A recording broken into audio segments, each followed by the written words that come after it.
నాన్న ఏదైనా కథ చెప్తానా? ఆ కాలపు కథ చెబుతా, ఆ వీరుడి కథ చెబుతా.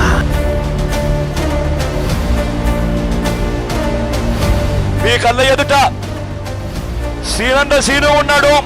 నా మొట్టమొదట ఎంపీ అభ్యర్థిగా నేను ప్రకటించబోయే అభ్యర్థి ఖమ్మం నుంచి అని చెప్పి చెప్పడానికి గర్వపడుతున్నాను కూడా చెప్తున్నా. పొంగులేటి శ్రీనివాసరెడ్డి అని నేను లోకసభ సభ్యునిగా ఎన్నుకోబడినందున నేను స్వీకరించబో కర్తవ్యమును శ్రద్ధాశక్తులతో నిర్వహించుదని నేను దైవ సాక్షిగా ప్రమాణం చేయుచున్నాను.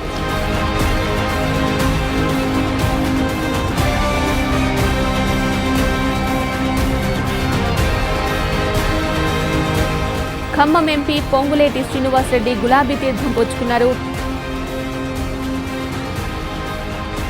ఏ చెట్టుకైతే పండ్లుంటాయో, ఏ చెట్టు అయితే మంచిగా కాయగాస్తుందో ఆ చెట్టుకే రాళ్ళు ఎక్కువ.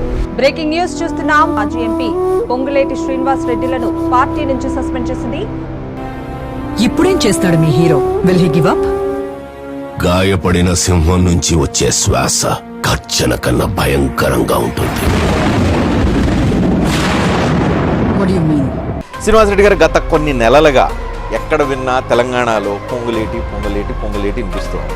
మీరు ముడ్లు కిందేసుకొని రాసుకున్న టీఆర్ఎస్ నాయకులు పొంగులేటి సీనన్నను కాదని ఖమ్మం ఒక అడుగు కూడా బయట ఇది పక్క. ఖమ్మంలో ఏ గడపకు వెళ్ళినా పొంగులేటి శ్రీనివాసరెడ్డి గారి పేరునే స్మరిస్తుంటారు. ఉమ్మడి ఖమ్మం జిల్లా ప్రజల దీవెనలు ఆశీస్సులతో ఒక్కళ్ళంటే ఒక్కళ్ళని కూడా అసెంబ్లీ గేటు తాకనీయను. ఖమ్మంలో కూడా ఆల్మోస్ట్ క్లీన్ స్వీప్ చేసింది కాంగ్రెస్ అని చెప్పుకోవాలి.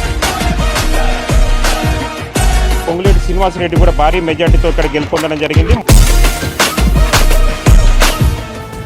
శ్రీ పొంగులేటి శ్రీనివాసరెడ్డి గారు.